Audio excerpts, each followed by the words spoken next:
ሰላም ጤና ይስጥልኝ የተወደዳችሁ የቮይስ ኦፍ ራያ ሚዲያ ቤተሰቦች እንደምን ዋላችኋል። ዛሬ የካቲት 30 2018 ዓ.ም የቮይስ ኦፍ ራያ ሚዲያ ዕለታዊ ዜና ሰዓታችን የምናቀርብበት ጊዜ ላይ እንገኛለን። እንድትከታተሉንም በአክብሮት እንጋብዛለን።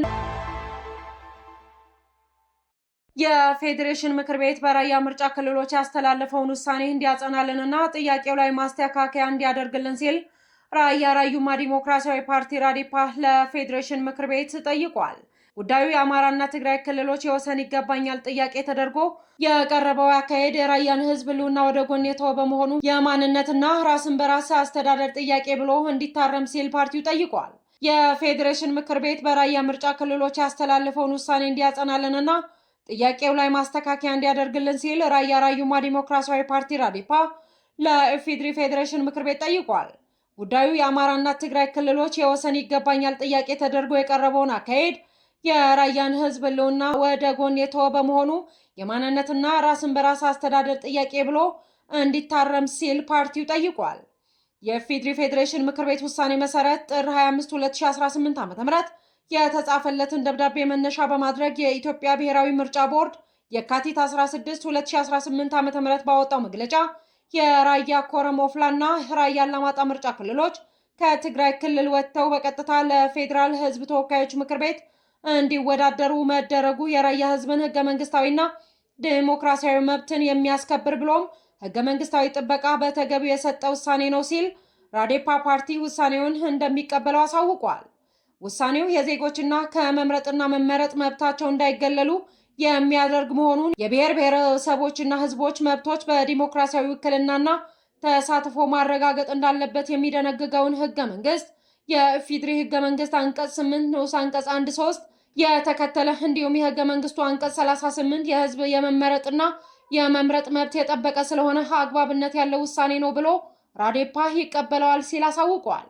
ፓርቲው በደብዳቤው እንደገለጸው የኢፌዴሪ ፌዴሬሽን ምክር ቤት የወሰነው ውሳኔ አግባብነት ያለውና የራያ ህዝብ የዘመናት የማንነትና ራስን በራስ የማስተዳደር ጥያቄን የሚመልስ በመሆኑ ፓርቲያችን ራዴፓ አክብሮቱን ይገልጻል ብለዋል።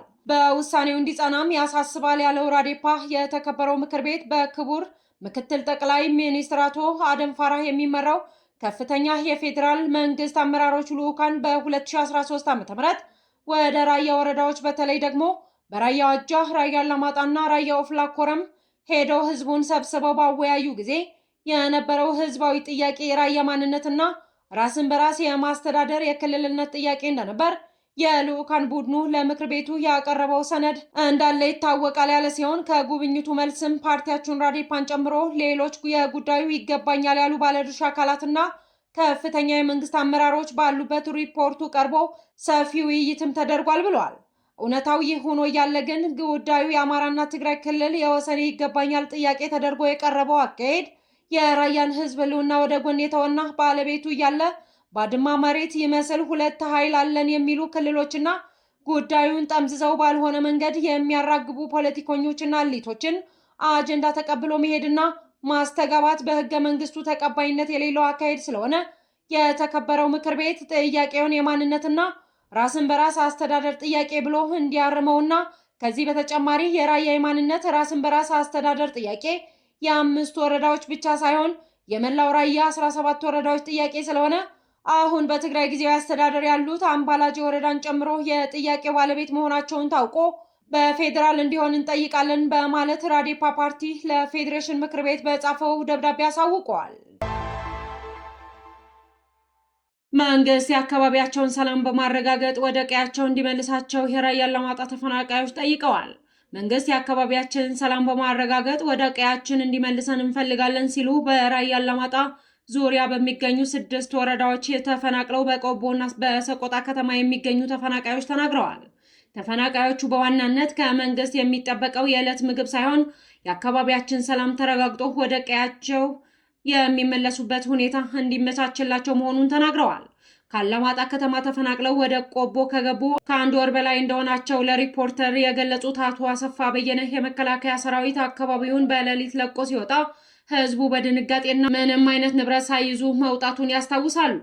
እስካሁን ምንም አይነት ምግብ ነክ እርዳታም ሆነ የማረፊያ ቦታ አልተሰጠንም ሲሉ ቅሬታቸውን የሚያሰሙት አቶ አሰፋ የአማራ ክልል መንግስት የሰጣቸው የቀበሌ መታወቂያ ሳይቀር የህወሓት ታጣቂዎች እየነጠቁ ይቀዱባቸው እንደነበርና አሁንም በሰው በረንዳና ባልተጨረሱ ቤቶች ውስጥ ተጠልለው እንደሚገኙ ተናግረዋል። ተፈናቃዮቹ እንደሚሉት እርዳታ ትሰጣላችሁ በሚል በተደጋጋሚ ከመመዝገብ ባሻገር የተለየ ለውጥ የለም ብለዋል። እስካሁን የቀረበው የንጽህና መጠበቂያ ሳሙናና መሰል ዕቃዎች ሲሆኑ ይህም ቢሆን ለእናቶችና ህፃናት ብቻ የተወሰነ ነው። ለሴቶች የሚሆኑ ጥቂት መጠለያ ቢዘጋጅም ቀሪዎቹ ሴቶችና በርካታ ተፈናቃዮች ከማህበረሰቡ ጋር ተቀላቅለው ገንዘብ ያላቸው ደግሞ አልጋ እየተከራዩ በከፍተኛ ችግር ውስጥ እንደሚገኙ ገልጸዋል። የትግራይ ሰራዊት ቴክኖሎጂን ጨምሮ በርካታ ስትራቴጂካዊ መሳሪያዎችን እንደታጠቀ የትግራይ ሰራዊት ከፍተኛ አዛዥ የሆኑት ብርጋዴር ጀነራል ምግበይ ኃይሌ ይፋ አድርገዋል።